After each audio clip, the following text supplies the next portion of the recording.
ಇವತ್ತು ನಾವೆಲ್ಲರೂ ಖುಷಿಯಾಗಿದ್ದೀವಿ ಅಂದರೆ ಅದಕ್ಕೆ ಕಾರಣನೇ ಗುರೂಜಿ ಅವರು.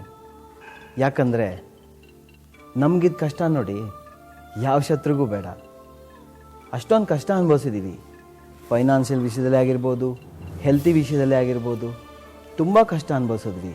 ಮೈ ಮೇಲೆ ಇಷ್ಟೆಲ್ಲ ಸಾಲ ಮಾಡಿಕೊಂಡು ಹೇಗಪ್ಪ ಜೀವನ ಮಾಡೋದು, ನಮ್ಮ ಲೈಫ್ ಇಷ್ಟೇನಾ ಅಂತ ಮನೆಯವರೆಲ್ಲ ಕುಗ್ಗೋಗಿದ್ವಿ. ಹಣಕಾಸಿನ ವಿಚಾರದಲ್ಲಿ ತುಂಬಾ ಕಳ್ಕೊಂಬಿಟ್ಟಿದ್ವಿ. ಆಗ ನಮ್ಮ ಯಜಮಾನರು ತುಂಬ ಬೇಜಾರಾಗಿದ್ದರು. ಮನೇಲೆಲ್ಲ ನೆಮ್ಮದಿನೇ ಇರಲಿಲ್ಲ ನಮಗೆ. ನಮ್ಮ ರಿಲೇಷನ್ ಒಬ್ಬರು ದೇವ್ರ ಥರ ಬಂದು ಗುರೂಜಿ ಹತ್ರ ನಮ್ಮನ್ನು ಕರ್ಕೊಂಡೋದ್ರು. ಗುರೂಜಿಯವರು ಆವಾಗ ನಮಗೆ ಕೆಲವೊಂದು ಪೂಜೆಗಳನ್ನ ಮಾಡೋಕ್ಕೆ ಹೇಳಿದ್ರು. ಆ ಪೂಜೆಗಳನ್ನೆಲ್ಲ ನಾವು ಕರೆಕ್ಟಾಗಿ ಮಾಡ್ಕೊಂಡು ಬಂದ್ವಿ.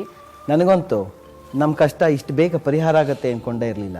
ಗುರೂಜಿಯವರ ಆಶೀರ್ವಾದದಿಂದ ನಾವೀಗ ತುಂಬ ಚೆನ್ನಾಗಿದ್ದೀವಿ. ರಾಜಾಜಿನಗರದಲ್ಲಿ ಒಂದು ಹೋಟೆಲ್ ಇದೆ, ಒಂದು ಮನೆ ಇದೆ. ನಾವು ನಮ್ಮ ಫ್ಯಾಮಿಲಿಯವರೆಲ್ಲ ತುಂಬ ಹ್ಯಾಪಿಯಾಗಿದ್ದೀವಿ. ನಾವಂತೂ ಗುರೂಜಿ ಹೇಳ್ದಂಗೆ ನಡ್ಕೊಂಬಂದಿದ್ದೀವಿ. ನಮ್ಮ ಫ್ಯಾಮಿಲಿಗಿದ್ದ ಸಮಸ್ಯೆ, ಸಾಲದ ಸಮಸ್ಯೆ, ಹೆಲ್ತಿನ ಸಮಸ್ಯೆ ಎಲ್ಲದೂ ಪರಿಹಾರ ಮಾಡಿಕೊಟ್ಟಿದ್ದಾರೆ. ನಮ್ಮ ಗುರೂಜಿಗೆ ಎಷ್ಟು ಕೃತಜ್ಞತೆ ಹೇಳಿದ್ರೂ ಸಾಲದು.